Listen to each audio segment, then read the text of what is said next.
In this video, we will discuss how to create a GBV assessment in proGres v4. The objectives of this session are to cover when to create a GBV assessment, how to complete the GBV assessment form, and when and how to complete a safety plan. Once you have created an SGBV case and you have documented the incident, the next step in the case management process is the assessment, to conduct a GBV assessment to identify the needs and the wants of the survivor. How we would do this in V4 is we would go to the GBV case that we have created and we would first do a review. We would look at the basic information included in the GBV case. Now, if we have just created the case and just documented the incident, then we would already know what exactly is here. But if it has been a while since we created the case, we have now done the interview with the survivor, collected the information, it's important to go back and to review the information first. So I will quickly scroll down and just look at the basic information that I've already collected. So here I will look at what specific needs have been indicated and by who. I will look at quickly the case narrative. I will look to see if there's any existing assessments and if there's any other safety plans. I will look at the incidents. And now, having seen a basic overview, I see that an assessment does need to still be done. Now, the first question that needs to be asked when completing V4 documentation is, for what purpose are we collecting the information? So obviously, if we are doing the direct service provision, we will be conducting an assessment for all cases that we are providing services for so that we can identify their needs. If a partner is doing GBV case management and they are responsible for providing those services, then they also would always complete an assessment for all incidents and all GBV cases that are documented. For those of us who are doing oversight of GBV case management, it's possible that not all GBV cases will include an assessment. And we can define for which cases an assessment is necessary as part of our GBV module SOPs for V4. It is important to note that at any given time, only one active assessment can be ongoing. So if you were to create an assessment, as long as it is pending, you will not be able to create a new assessment. Once the assessment is completed, you will then be able to create a new assessment. So it is possible for one GBV case to have multiple assessments, but not multiple open assessments. Now that we have determined it is appropriate for us to create a GBV assessment for this case, I will now go to the ribbon in this GBV case file, and I will click on Add. You will now notice that there's a GBV assessment here, and I will click on that. Alternatively, I could scroll down to the assessment section in the case file, and I could click on this plus next to the assessment. I will do that. And you will notice then a new GBV assessment form arises. The sections of the SGBV assessment form are General, which is where we capture the basic administrative information about that assessment. There's an overview of the care arrangement and specific needs, so it's more of a reference point to allow you to see existing care arrangements and specific need codes. There's the consent section, which again covers what consent the survivor has provided for sharing information. There's the interview details, which covers the assessment interview.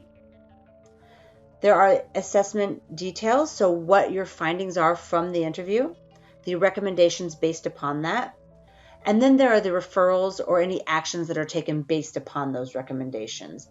And if necessary, then a review by the supervisor to approve any actions planned on being taken. We will go through each of these sections in detail below.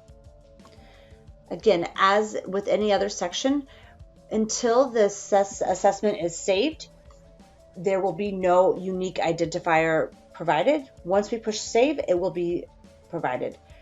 We have organized the assessment form to follow the case management process as well as we have tried to keep all of the required fields as high up on the form as possible to allow you to complete the red asterisk fields and then save to prevent you losing any data from cuts in connectivity or anything like that. The first section is general.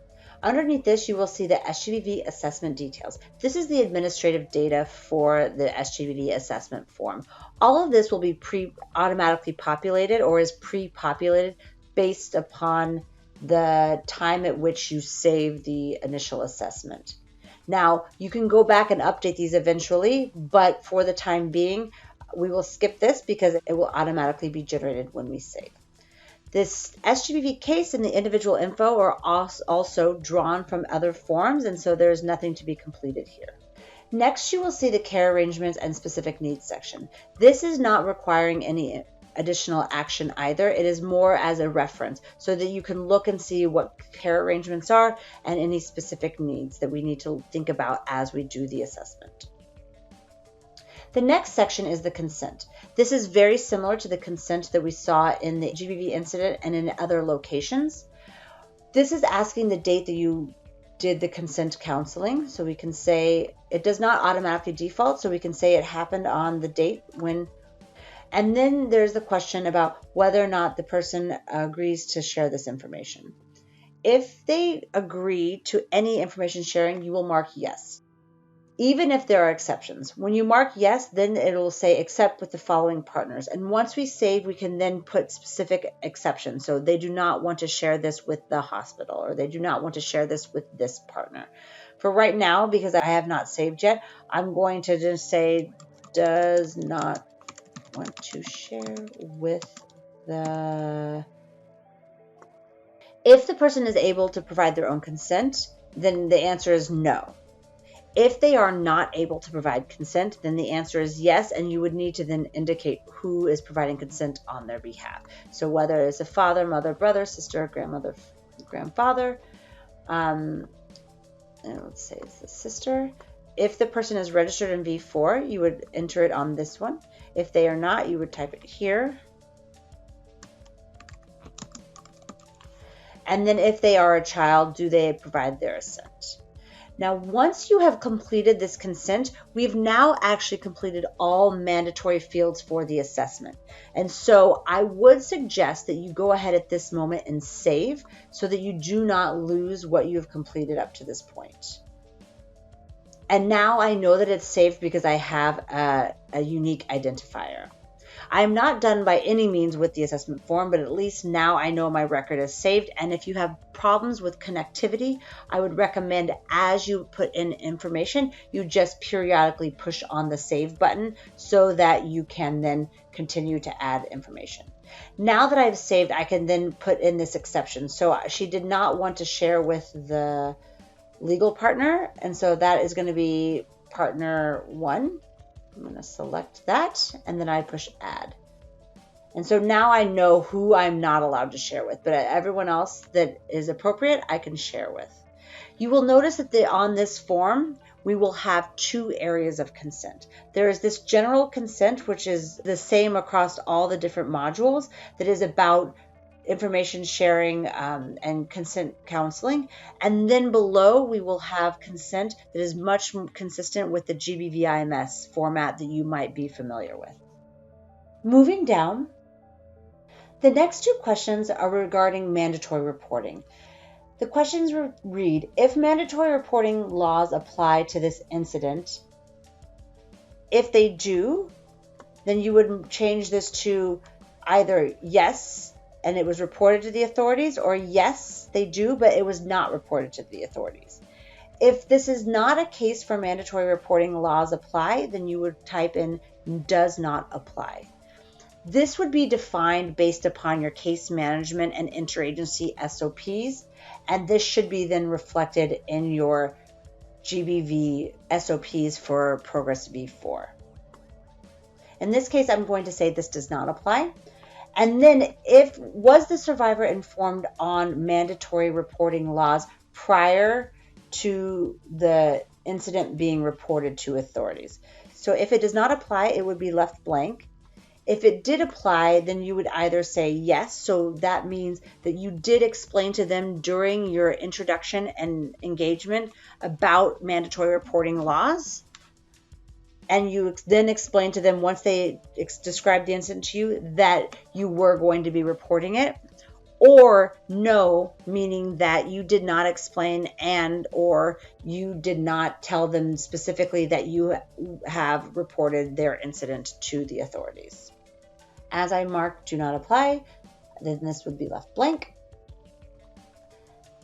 The next section is the interview details. So this is where you will explain who did the interview, where you did it, giving the basics just around the context. So if I did the interview, then I would search here and I would type in, I can start with the first letter or so of my name. And then I found my name. I can put in my organization.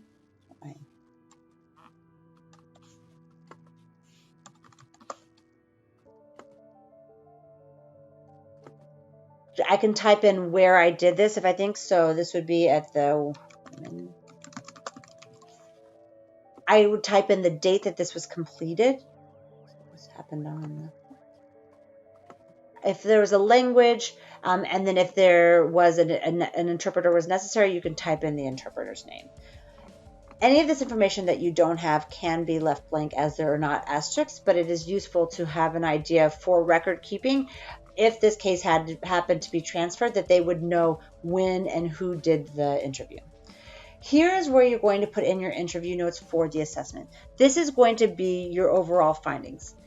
In the incident details on the incident form, that is where you indicated or noted down the incident in the voice of the survivor. Here is where you will be noting down your observation. So the survivor presents as nervous and quiet. She's not well kept. The things that we would do as observation to kind of get an idea of the status of the well-being of the survivor, any other things that we would observe. You can then also note down anything that is useful in terms of the assessment points. Again, this is a formatted text box, so you're able to do any underlining, aligning, bullet points, etc. Now, based upon this, so what needs to be in your interview notes is enough for you then to be able to go back or in real time to then draw your findings around the assessment for that. The next section is the assessment. First, you will complete who it was done by searching on the magnifying glass. You can search for yourself or whoever was the person who completed it. You would then complete the date that the assessment was done. And then if there are any other observations during the assessment. Next, you'll notice there are sections for safety assessment, health assessment, psychosocial well-being assessment, legal assistance, economic well-being, education, durable solutions, and other needs. For each of these, you will have both what your assessment is as well as any referral note. This is just a note prior to then discussing with the survivor about what action they would like to be taken. So for my safety assessment, I have noted that the survivor does not report being in immediate danger, but does want to communicate this with the police so that they are aware. And additionally, because the perpetrator is the partner, that we would recommend doing a safety plan. So then from this, the safety service referral note is just recommend referring to police station 1. For the health assessment, since the survivor was raped, medical attention is appropriate. They need to be urgently attended to because the incident occurred 2 days ago. So we're within that 72 hours, so that needs to be urgently done. Legal assessment is that the legal action can apply to the situation, but the survivor does not seem interested. So we will follow up with that, but it does not seem any action would be taken. Psychosocial well-being, we discussed that they are just exhibiting signs of trauma. So we work with them on calming techniques and suggest maybe having a session next week. Education, they have no identified needs. Economic, they are employed, they have control of their own resources, so there's no need identified. Durable solutions, the survivor is a member of the host community, so there's no specific need identified. and other needs, so that she did mention that her child is in need of a birth certificate in case any action was needed to be taken. So once you've completed each of the assessment areas, you would then do an analysis, which is a summary of your findings. So overall, the survivor seems to be... So in the analysis, you would just give your overall findings from this. And then from your recommendations, what I usually would do is I would just outline. So recommend safety, refer to the police and safety plan, health, medical treatment for rape, psychosocial, trauma calming techniques, as well as weekly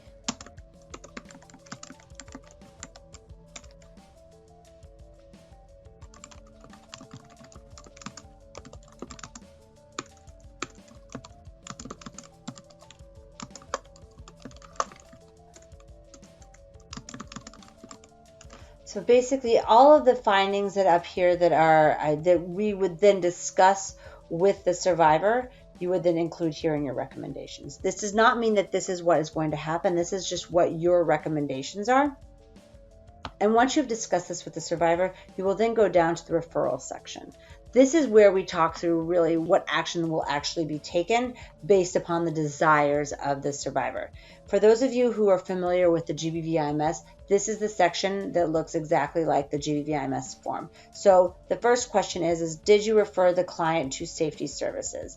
And if no, then you would mark no, but she had said yes, she did want referral. And so did they consent to this referral? Yes.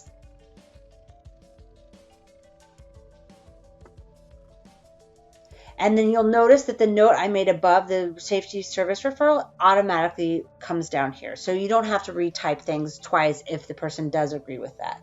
The next is, did you refer the client to a health service? Yes or no? I asked her and she said no. And so then I need to answer why not. And she said she did not want it because she was afraid of her husband finding out who works in that hospital. So she declined that by the survivor. So no referral made.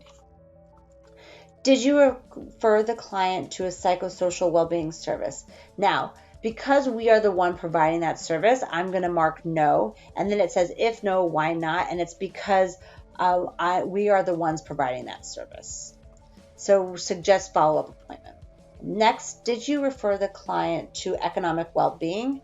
No, and the reason is if you remember above that she seems independent in terms of her finances, so the service was not applicable. Did you refer the client to legal assistance services? No, we did not.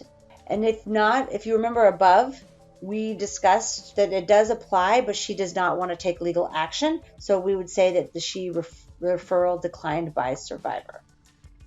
And then none. Did you refer the client to education services? No, and if you remember above as well, she has completed her education, so this is not applicable.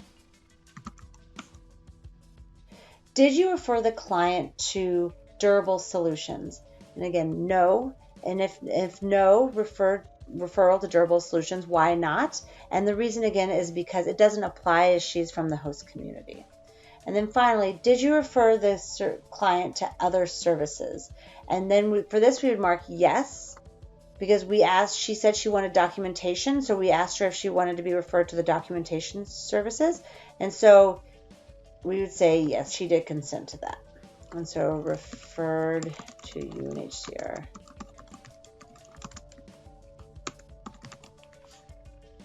You will notice that these questions align with the GBV IMS in terms of the yes, the no, and then if no, why not? Now that I've completed the referral, I would review this with the survivor to make sure they are clear about all the referrals they have accepted, they've declined. This is the review section. If you need review by your supervisor before taking action upon a case, then you would then have your supervisor complete this note and say, the above looks fine, or if they have any comments, and then they can indicate who that person is. Whoever provided that feedback, and then whatever date they completed it on. Now, the next question is about a safety plan. So safety planning is when you support a survivor to identify structures within their lives that can help them to mitigate risk when violence occurs. So according to our above assessment, that a safety plan would be applicable. So here it says, is a safety plan needed? I'm going to mark yes because it is appropriate. And I see that currently there is no safety plan done. Everything else on this form now is completed. The rest of it is just for review for reference. So here you see there are safety plans. Are there any existing interventions done? Are there any existing referrals and incidents and other things such as this? So we have now completed the assessment form.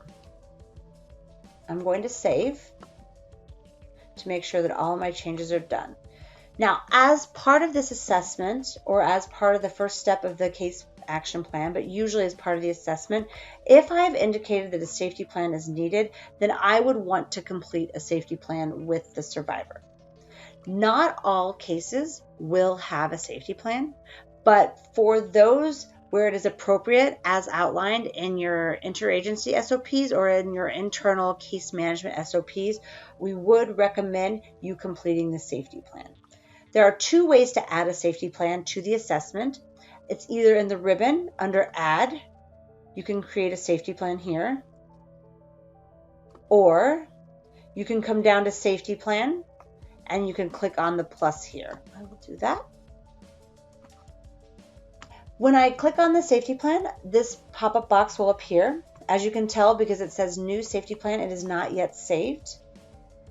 The safety plan is composed of 6 different sections. There's the general section, which covers the administrative information, so the basics of when the safety plan was created, etc., the status of it.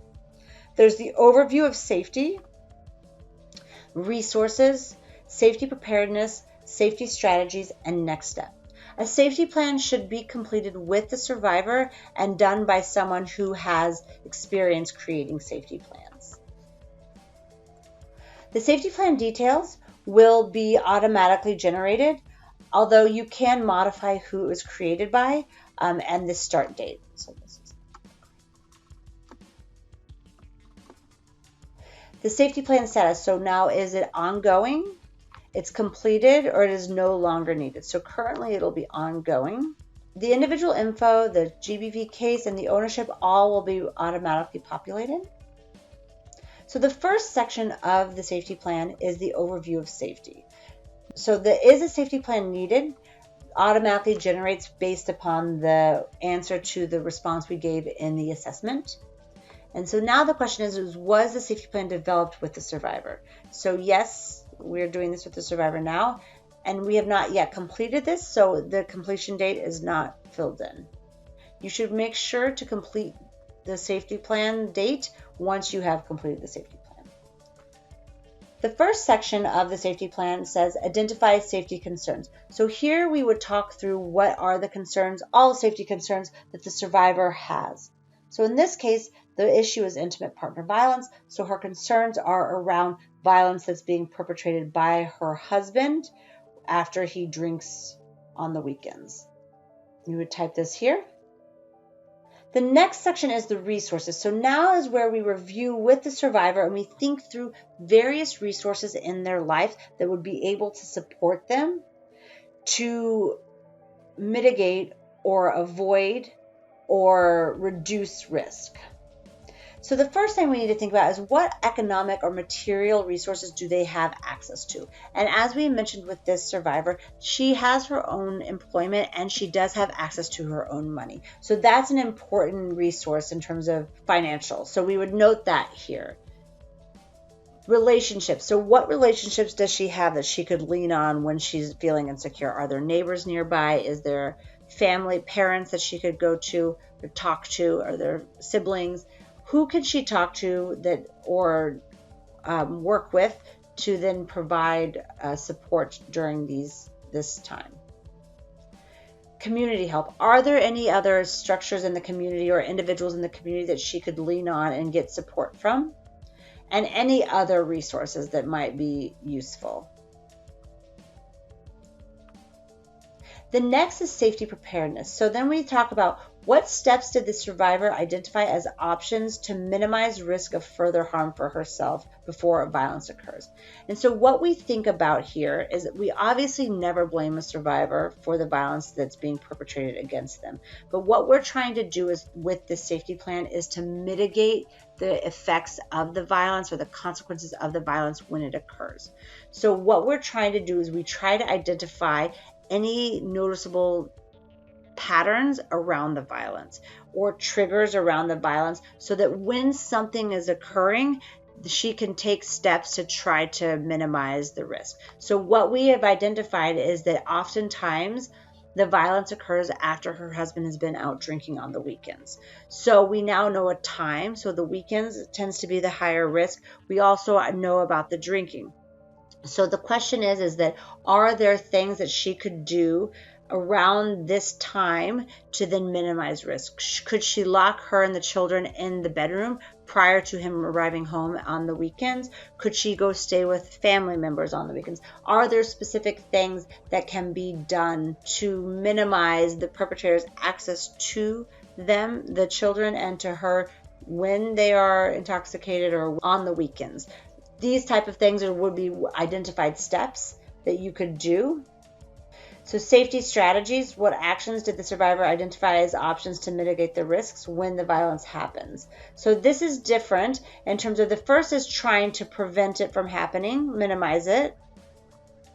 The second is that to mitigate the risks when it actually happens. So if the violence happens, what could she do? So if the person becomes violent, is there a house nearby they could go to? Is there any other things that could do to try to prevent the violence from being as bad as it potentially could be?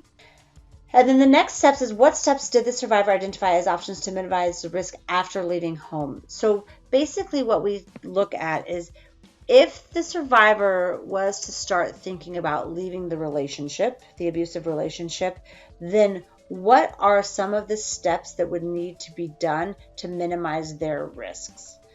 So helping them think through what would they need to do? What would they need to have set up? How do they protect themselves if they have left their home? And at the end of this, there's a question about how long did it take you to develop this safety plan with the survivor? This is something that should take some time. It really will require a lot of analysis and thought by the survivor. So what you would do is you would then indicate base here. Once you've completed the plan with the survivor, you would figure out how much time that took. And then at the end, you would then go back up and you would say the date, whatever date you've finished this at, you would complete it. And then you would save. Now, this is something that you would then want to review with the survivor before they leave and during follow-up sessions. Now, when I save and close, now when I go back to my SGBV assessment, you'll notice under safety plan, I now have an ongoing safety plan. Once the plan is actually completed, I can click on the safety plan number. I can go back. Now that it's completed, so she and I have completed it together, and then I'm going to go back and I'm going to say it was completed on this date, and then I'm going to save and close. And now you'll see that I have a safety plan. It is completed. If I was to go back to the top, and I go back to my GBV case, You will notice that on my assessments, now I have an assessment and I have a safety plan. If I would like to update my assessment, I can always just come to my case and click on the assessment number and then modify it as necessary. So my assessment status is now completed. I've completed my assessment and I'm going to save and close. And it says that was today. And then if I go back to my case, I can see that my assessment is closed.